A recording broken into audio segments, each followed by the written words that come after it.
Well, I have to say, Mrs. W, the old squashes are really quite good. This curry squash. You can see when you look at that there, why it's called the onion squash, can't you? It does look like... Very onion shaped, isn't it? Yes. Yeah.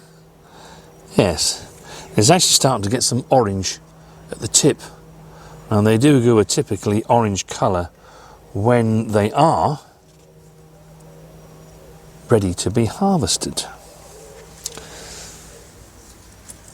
Here's another, and I have to say this particular squash is a really good squash to actually grow vertically, isn't it? Certainly looks like it. It's kind of amazing. It's you see, we've romping got away. one or two coming. We're going to get to the point soon where we're going to have to cut some of these off, I think, to enable a good harvest of good sized squash. We've got a few butternuts coming. Yes, little tiny ones. Tiny ones. Let me see if I can pick that up there. And I think hopefully... there's a 4 or 5 on that plant at the moment, so hopefully they'll... But there's only one of my honey boat, and that isn't looking... It's starting to look a bit yellow on the end, so I think I'm going to lose that one. And I can't see any more coming, but never mind, fingers crossed we'll get some more. Oh, I don't know, I think there might be something happening here. Possibly. There's plenty of growth at the top here. So, Yeah. fingers crossed, we shall see. We'll get some honey boats. Now, I would like to thank you all for your many comments, and we do get quite a lot, and we really do appreciate each and every one of them. Not least for these Zabroon banana shallots. To the likes of Brian, who commented, and several of you too that told us that actually you really can't plant these and expect them to separate as you do other shallots. And actually that's fine, because it saves me having to do it and finding out that it doesn't happen. So thank you, really do appreciate that, because then I'm not wasting my time then. But what I would say is I think I'm going to grow this next year, I think, because they are such big shallots. I don't think I've ever seen shallots quite as large. It's been very successful. It has. Considering last year we sowed the seed and never got one of them germinate. That's quite a good success. I remember in that video I did half and half. I did some with just one seed in and some where I multi-sowed it, didn't I? But that didn't really happen, so hopefully the seed we have ready to go next year will be good and viable seed, and we can actually try multi-sowing those so we get 3 or 4 in a cell and see what size they then come. Yeah. I'd also like to say that we've had a huge response to Mrs. W's recipes and how we go about preserving things. And we are planning videos, so we shall be filming those, and you'll probably see those during the autumn period.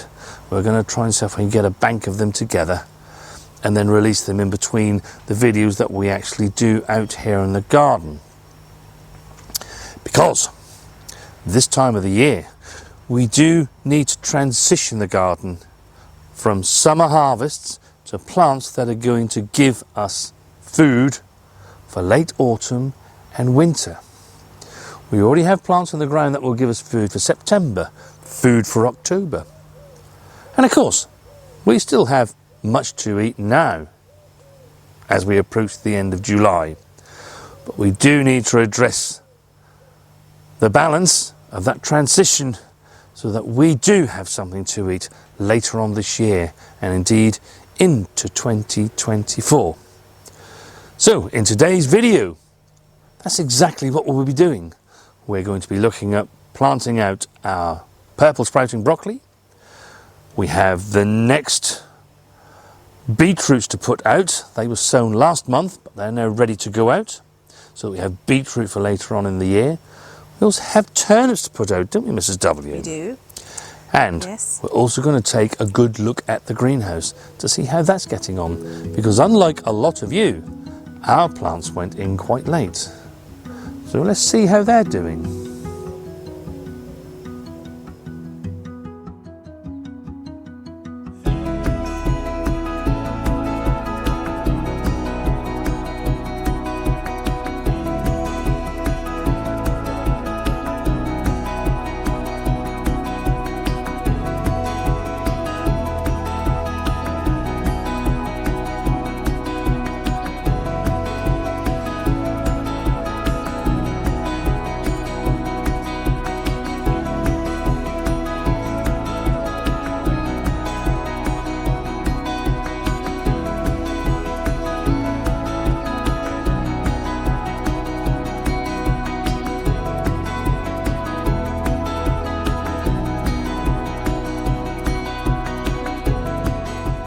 Hello and welcome back to our garden here in Norfolk. First thing I'm going to do is to get these purple sprouting broccoli put into the ground. Now, if you're a regular follower of our channel, you know that we like the variety Rudolph.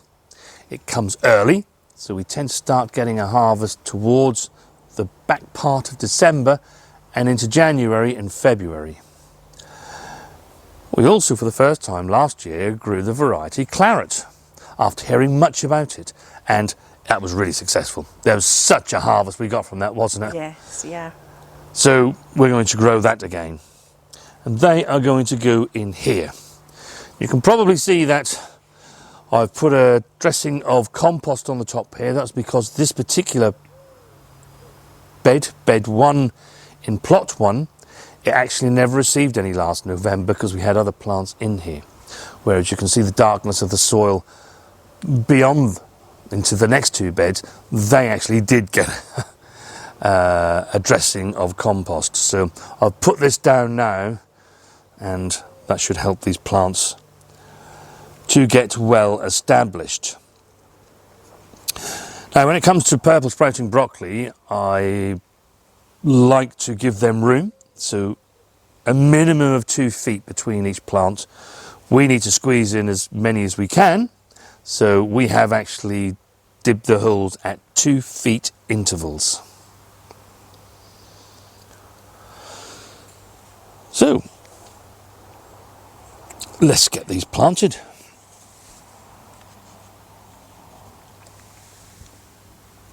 As usual, they go in quite small.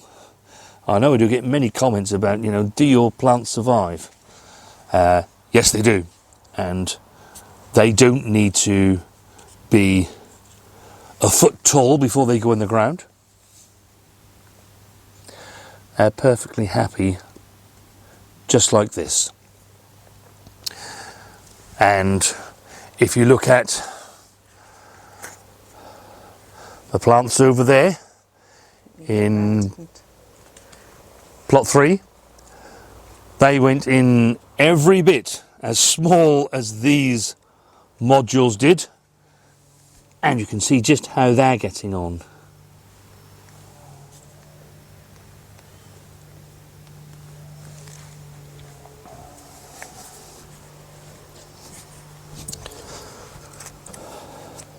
So what's that, 5 have we got in that row, yeah? Yeah, 5 in there, yes, 5 Rudolph.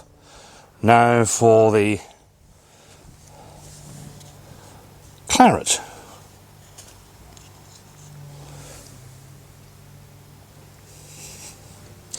Now the Rudolph is not an F1 variety, but the Claret is, and that's probably why it gives such a superior harvest.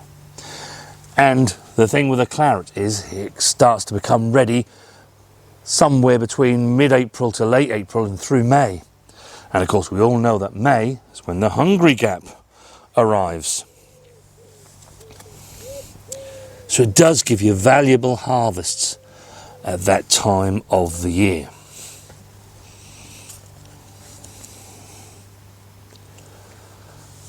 We sowed these last month, didn't we? Yeah, yeah. In June.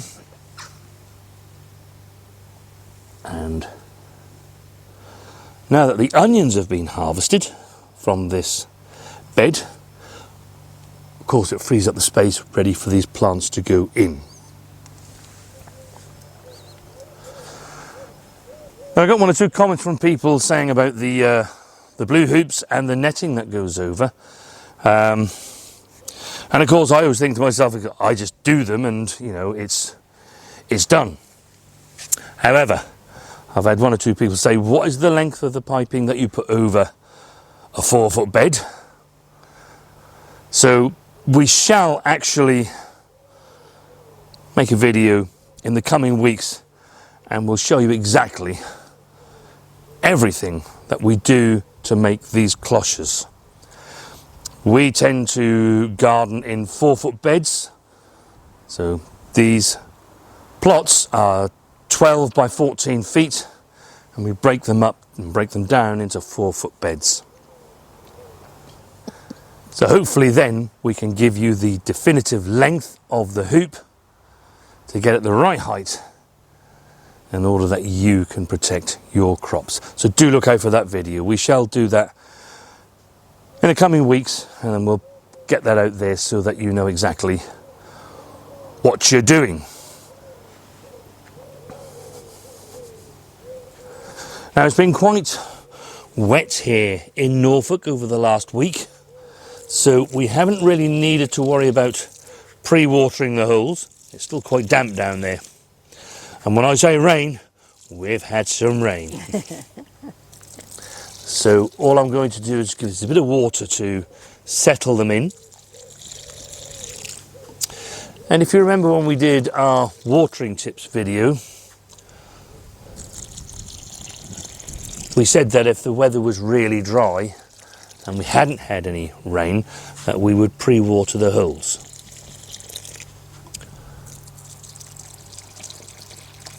Just because we haven't needed to do that here, what we will do is we will go around again. Here's the white butterfly. Look, thinking, oh, there's some lovely fresh plants gone in there. He's eyeing them up. But they're going to be covered very, very soon. But getting back to what I was saying, what we will do, we will give these another watering in probably a week or so's time. Let's just let them settle, let the roots settle down into the ground and find what they can find. If they look as though they're not so good, then we give them another water. But in all honesty, they generally tend to find their way, and the next time we'll water these will be in a week to 2 weeks' time. And probably when you see, well, there's no probably about it, when you see these plants in December, there'll be monsters up here. Nearly as tall as me. Or probably as tall as me. I didn't like to say that.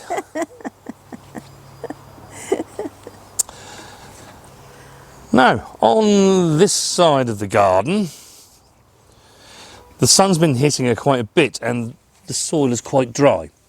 So I am actually going to just drop a bit of water into the holes here. And what's going in here is some beetroot. We sowed that last month in June. And now some 4 weeks later, it's ready to go out into its final position. Noticing that beetroot is, it's a really lovely vegetable to grow. During the summer months you can eat it when they're just baby beets, and it's so lovely and sweet and tender when you cook it. But then what we're now going to plant in here, we're going to, let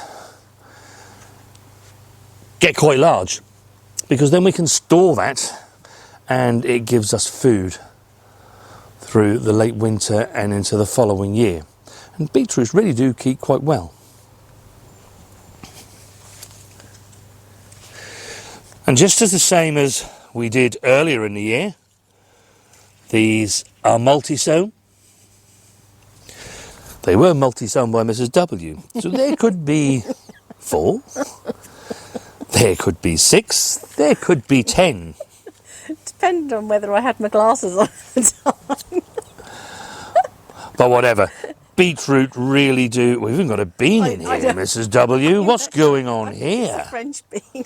It's just popped up with the beetroot. If anyone would like to apply for the job at the No Dig Norfolk Gardeners channel, then please write to...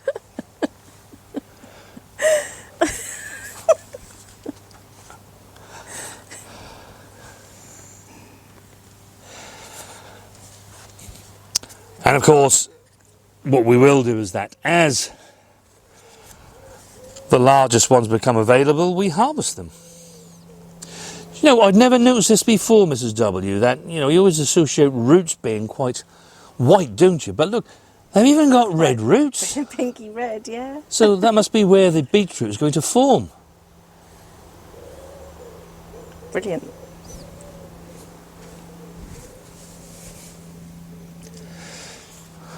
So that's the beetroot in there. 9 plants, or 9 modules, should I say, with, let's be kind to Mrs. W, and on average 4 to 5 in each module. So you can do the math yourselves and you can see how many beetroot that we can look for to be harvesting later in the year. In my defence, I think I'm right in saying that some beetroot seed, although they only look like they're one, can be multi-seeds, can't they? So that's going to be my excuse. Okay. If you say so, I believe you. Now, alongside the beetroot, I'm going to put some radish in here. And again, just like the beetroot, they are multi-sown. These potatoes will be gone very soon. They're not going to be here for much longer. They probably have... The tops are going really quite yellow now, so I reckon by the second week in August they'll be gone. And then I can start planting up some more brassicas for us to harvest later on this year and indeed into next year. And we do need to sow some more winter sow, and it's a cabbage that should become available for us to harvest from February through to April of next year. So hopefully that will be the case. Now, what did I do with those radish, Mrs. W? Just near me here, Ah, just on the floor behind me. And they've got a dwarf bean. I don't quite know what happened with the beans. you don't need many qualifications to work on this channel, so please do write in.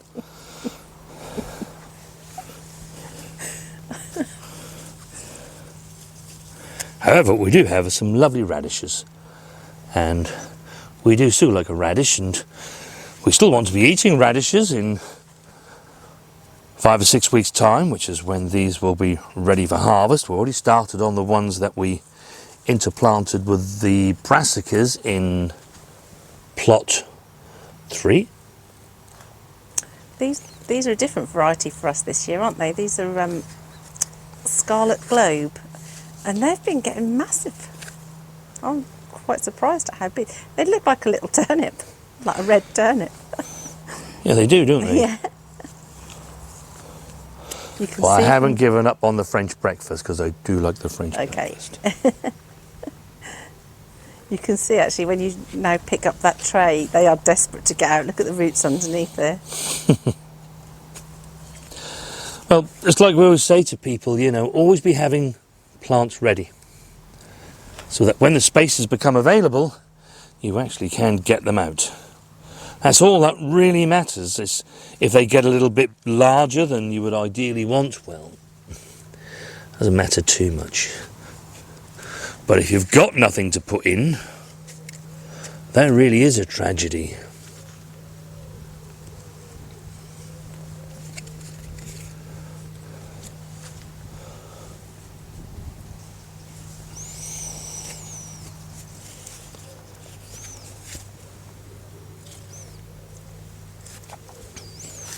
I almost called them Scarlet Emperor then, but that's a run of bean, isn't it? It is, yeah. that we used to grow many years ago.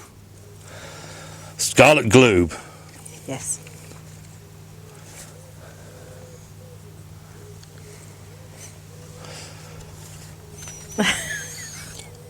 And a bean.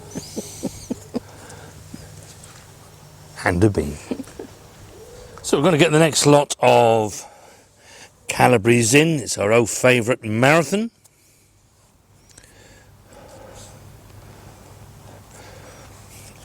And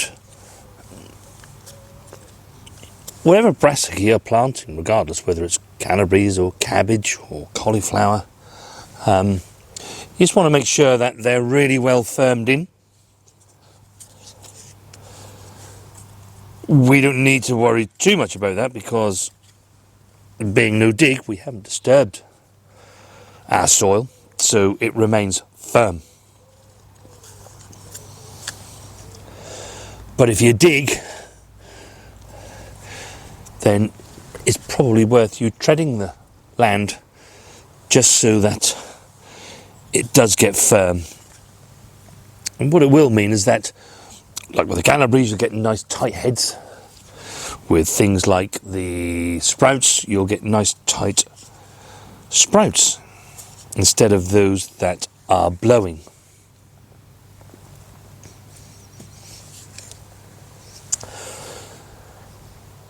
And that's the calabrese marathon in place. Now next week, beside those, in the row beside them, we will be putting out our red cabbage, red drumhead. They like to go out in August, and they should give us a harvest sometime towards late November and into December. Exactly the time that we want to be making all those lovely red cabbage recipes. And still the cucumbers keep going, Mrs. W. Okay, that's the variety Passandra. And I know that one or two of you have grown this because we grow it and you've seen the harvest we get, but really are amazing cucumbers. And I think there's another one here too, you know. I've got a little chart in the kitchen. I probably should bring it up here, shouldn't I? You should really, with your piece of chalk. Yes. I'm marking off every time I harvest one. Because there's 12, we've harvested 12 cucumbers at the moment, haven't we? Well, now 14. So 14 now. From 2 plants. Yeah. So that's pretty good, isn't it? Yeah. And we just thought we'd just pop in the greenhouse just to finish, just to show you how things are getting on.